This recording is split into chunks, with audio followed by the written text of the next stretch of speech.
braucu uz Liepāju.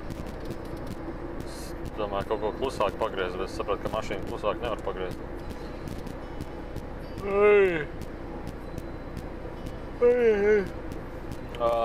Bolu.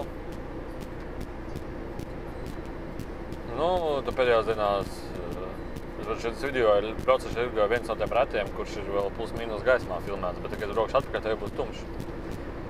Nu, pēdējās dienās jaunam ir šitā pie Ineses, kur mēs semināru taisam. Tur kā baigi forši iet uz priekšu, tur ir viss tā, mums bija 4 iesācēju grupu, 4 iesācēju nodarbības, un tur sākumā atnāca kaut 30 cilvēki, vakar bija kaut kādi 15 vai 17, kaut kas tam līdzīgs. Un tas līmenis vienmēr ir kāpj uz augšu.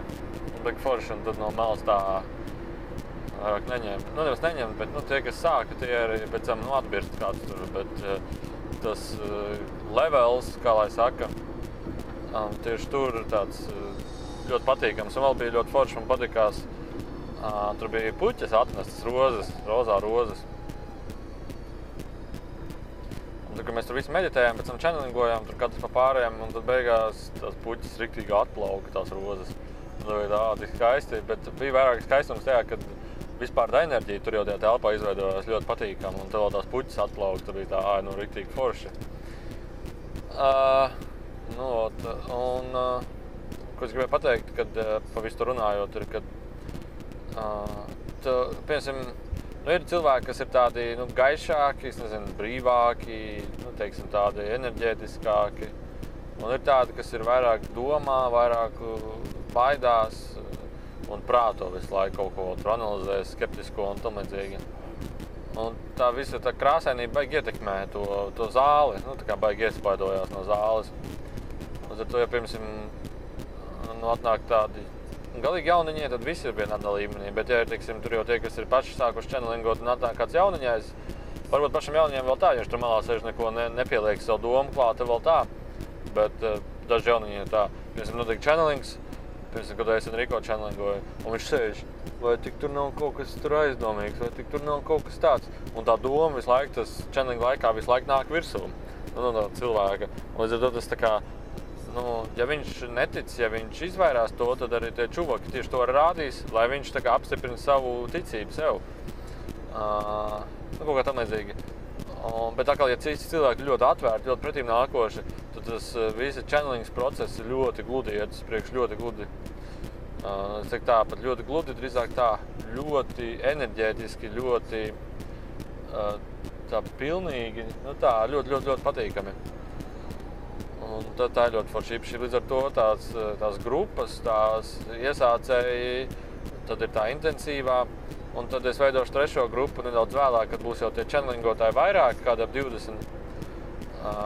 Tad es veidošu to čenelingu grupu, kur tikai čenelingotāji nāk.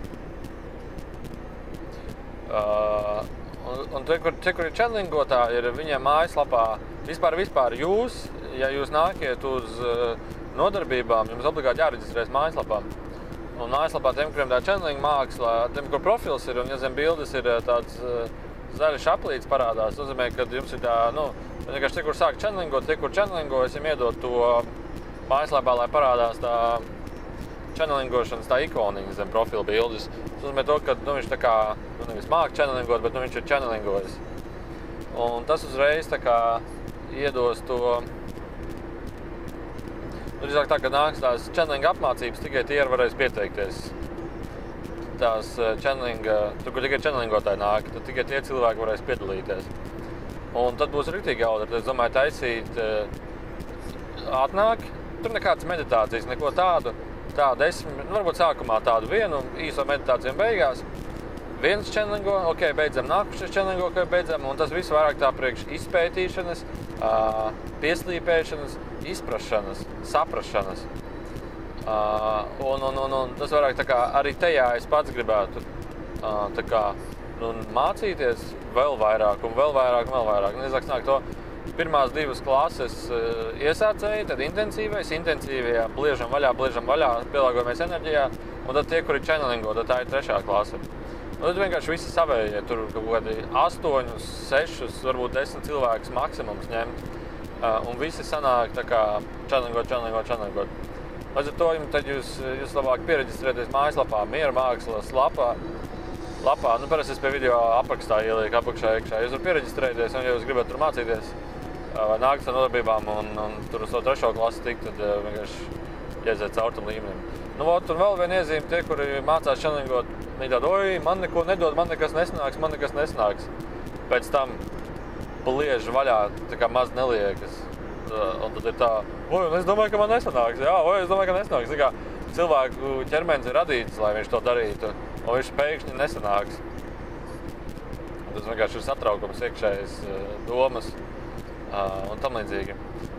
Nu, īstenībā, principā ir arī tā, ka ik viens jau to māk un ik viens to pats var iemācīties. Bet vairāk šī channeling apmācības grupa, channelings ir jocīgs vārds, bet tieši tā grupa, ko mēs tur veidojam, tieši tā mājaslapā vispārējais, viņš vairāk ir tā, ka, nedara to viens, taču pasties, te ir pilns cilvēkiem, pilns ar pieredzēm, viens otru var papildināt, viens otram var kaut ko ieteikt. Tas to visu padara harmoniskāku, to visu padara stabilāku, drošāku, jaukāku, miedarbojošāku un patīkamāku. Pēc man vienam sanāca iet tam visam cauri un bija drosmīgi pretīgi, bet ja es būtu tajā grupā, tādā grupā ticis, droši vien, ja es būtu atracis savējos, ja es būtu vispār meklējis. Bet ja es būtu ticis tādā grupā, man būtu vienkārši, ka te viss vienkārši skaisti un viegli saprotams. Plus, ja vēl kāds channelingot, es laikam gribētu uzdot jautājumus. Pats arī tieši tad, kad man bija tas aktuāli. Tā, un tas tā kā forši. Kādā ziņā, jā, tas sumarijas kopsavilkums ir tāds, kad var just ļoti lielu atšķirību starp tie, kur nāk pirmo reizi un tie, kur jau vairākas reizes ir bijuši. Tur tie cilvēki vienkārši starot sāk vairāk. Otrs ir arī tā aforismas, kas tur pēdējā reizē, kad bija meditācija, kurā vienkārši vajadzēja smieties. Viņi visi, tie, kur jau tādi jūtīgāki, enerģiskāki, viņi sāk vienkārši nenormāli smieties, un viņi nepretojās. Viņi sāk riktīgi smieties. Un to, ko tas Enrico teica, kad smiešanās, tas ir tieši tas pats, kas mīlestības enerģija, tieši tas pats, kas miera enerģija, tieši tas pats, kas visas tās enerģijas. Un, ja tu nevari smieties, tad tu nevari pārējās enerģijas uzņemt. Tu vari pārējās uzņemt, bet drīzāk tā, tieši uz to smiekla enerģiju tu vari vairāk saskatīt to, kas tevi attur tos iekšējo. Jo, ja tu redz, ka tu neturies, tad tu smejies. Tu pats jūt, ka tu smejies. Bet ja tu kaut kas attur, tu sēdi. Un tad bija tā, ka tie viena zāles puse vienkārši nenormāli histeriskos smieklos aizgāja. Bet daži, kas tur baigi prātoja, man nopietni jādemetē un tam līdzīgi, ka tie ir tādi tur palika sēžot, centās koncentrēties. Tā. Vēl, kas ir, ko es tur pamanu cilvēkiem, viņi sēž un daži, kad aiziet channelingā, viņiem vienkārši tāds tunelis spīd virsū. Riktīgi skaisti, tā patīkam uzreiz. Baigi patīkam paliek kaut ko tādu, kāds dara, uzreiz tāds prieks paliek. Otrs citiem, var redzēt, ka viņi tur satraucās, uztraucās un tam līdzīgi. Bet, jebkurā gadījumā, tur nav vispār ko uztraukties, tur nav vispār kā baidīties. Vairāk vai mazāk ir tas, vai tu tā esi atslābinājies, vai to prāts ir ieciklējies, vai viņš kaut ko sagaida vai nesagaida. Kādā ziņā tas prāta kaut kāds ideoloģija, prāta stingrība. Tā ir jābūt ļoti elastīgai, tā ir jābūt ļoti atvērtai, un līdz ar to arī viss iekšējās enerģijas ļoti viegli atbrīvosies, atlaidīsies. Tā. Bet vispār bija šajā nedēļa beigā braukāšana bija seminārs Rīgā, tad Ventspilī, tad bija Ineses, tad atkal otrdien Rīgā, piekdien Valmierā, sestdien Liepājā. Tad sanāk beigā tieši tā braukāšana, tagad vēl vienkārši uz Liepāju jāizbrauc turp atpakaļ, vienkārši priekš Eurikas kartiņas jāizdod uz depo. Tad sanāk tā baigais nogurums ir. Un tā, vēl es laikam gribu beidzot vispār priekš semināriem pašiem saviem telpas un kabinetu paņemt. Tas ir kaut kāda 2 stāvu dzīvokli, kaut kā tāda, kaut kā tāda. Galvenā tā doma ir, kur ir tieši iestrādājies. Kamēr nav māja, kamēr nav tas, tad paņems vienkārši priekš telpām kaut ko. Un Jo, piemēram, pīnēs, tur jau ir iestrādājies, tur jau pēc 3. reizes jau tur ir tā, ka patīkam atgriezties. Un tas ir arī foršs, tā kā, es domāju, jāatrod savas telpas interesē, viņas visu laiku noslogot, tur tā nevar visu laiku. Un es domāju, jāņem savas pašas telpas, jāņem sev pašām telpas un jābliež augšā. Tas arī pagaidām viss šodien šajā braucošajā atskatā.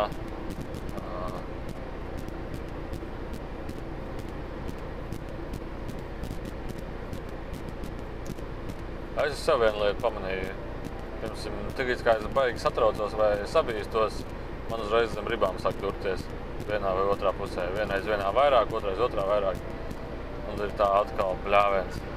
Un tas ir dēļ negulēšanas, atkal dēļ neizgulēšanās. Un tad tā atkal, un tad tās doma. Vēl viena lieta ir, kad es laiku tur nāk tāds močītājs. Enrico blakus, un tas močītājs pa priekšu tik bliež un bliež un bliež. Un es tagad Enrico prasu, kāpēc tu vairāk nenāc tik bieži? Viņš saka, jūs cilvēki esat tik agresīvi, jūs cilvēki esat tik uzskājīgi. Piemēram, cilvēks prasa, kāpēc man neveicās. Viņš tik agresīvi to pasaka. Un Enrico, man jau neinteresē, kāpēc man neveicās. Kāpēc tu man ar savu kaut kādu negāciju uzbāzēs par sevi, netiec ar sevi galā uzbāzēs. Viņš vairāk tādu jautrīgumu. Tā vairāk. Un tad viņš tā kā, nezinu, Enrico tā kā vēl projām tā bišķiņā aizvainojies par cilvēkiem ir tādu agresivitātes uzstājību, un tad nāk tas močītājs, un tad viņiem nekāda problēma. Ja pret viņu ar stingrību, viņš pretīm ar stingrību, vispār pilnīgi nekāda problēma, vispār bez emocijām. Bet to, ko es pamanu pats, kad bieži vien vai dažreiz jautājumi netiek atbildēti pilnīgi, bet tas ir kaut kā saistīts ar mani. Es nezinu, es neesmu izgulējies, vai tagad tas kartīna laiks ir nostrādājies, vai pārāk maz meditēju, kad tas vienkārši saistīts ar mani, vienkārši tā uzdod jautājumu, man vienkārši filmu pazūd saikne, un tad pagaid, kas notiek. Es nezinu, tas iekšējais satraukums kaut kāds, kaut kas samedzīgs. Tad kaut kāda iekšēja neļaušanās, iekšēja neatslābināšanās. Un es bieži vien to saku, kad man ir tā, kad sākumā, kad čanlīgs nāca vaļā, man tas viss bija ok, nekāda problēma, dojam očiem. Tad vairāk aizgāju uz to, tieši, kad priekš auditorijām to sāka darīt, kad cilvēki tā baigi vēro, tā skatās, ir tur kaut kas vai nav kaut kas, un baigi daudz uzņēma sevī to, kad man arī jāvēro, kāda informācija nāk.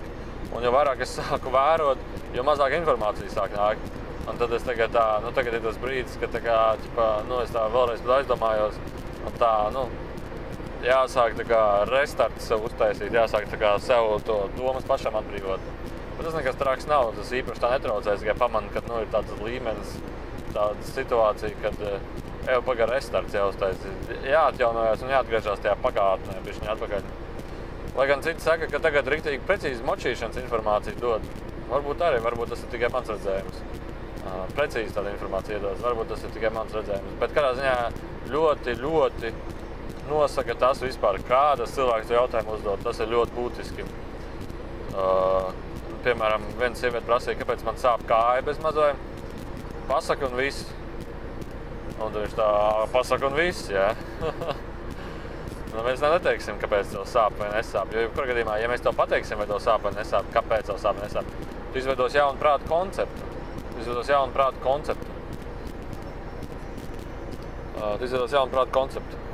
Tas atkal būs tieši tas pats.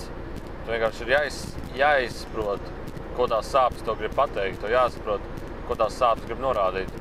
Un taču, protams, paskaidroja vairāk, ko tās sāpes to norāda un kāpēc tev viņas sāk ražoties. Tā kā cēloni bez mazo enerģētisko cēloni. Un tad bija tā, principā neļauj sev būt.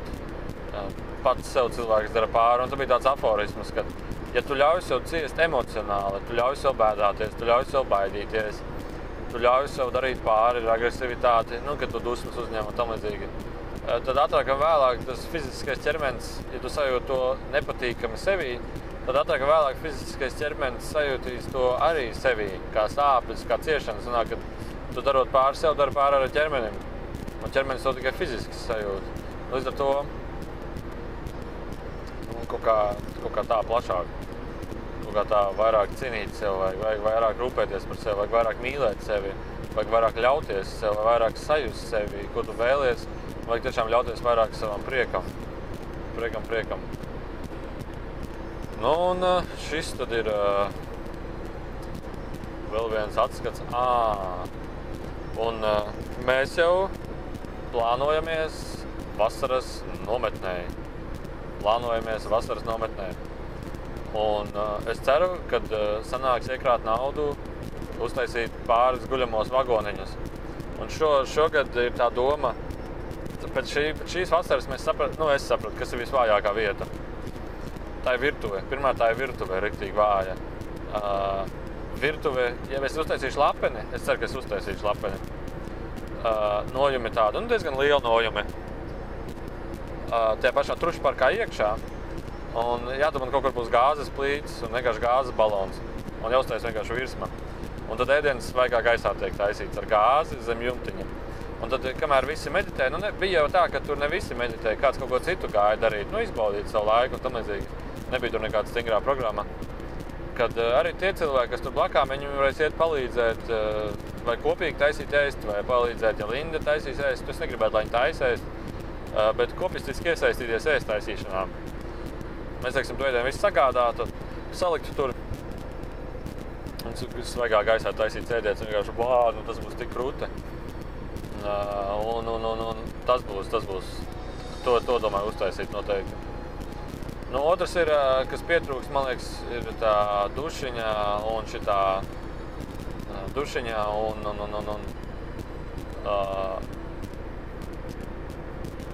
tā kā izlietnes, kur mazgāties. Tur bija bļodas, kā tas jau nav slikti.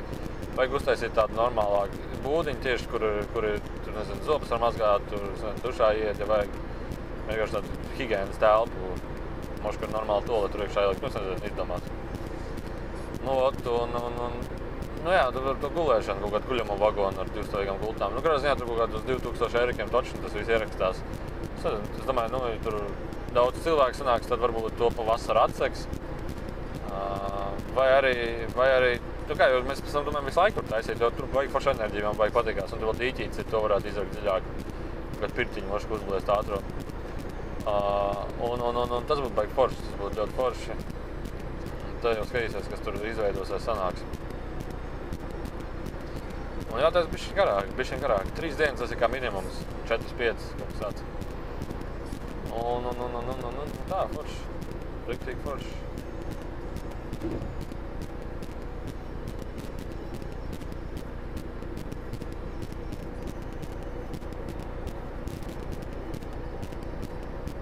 Labi, pietiks filmēt.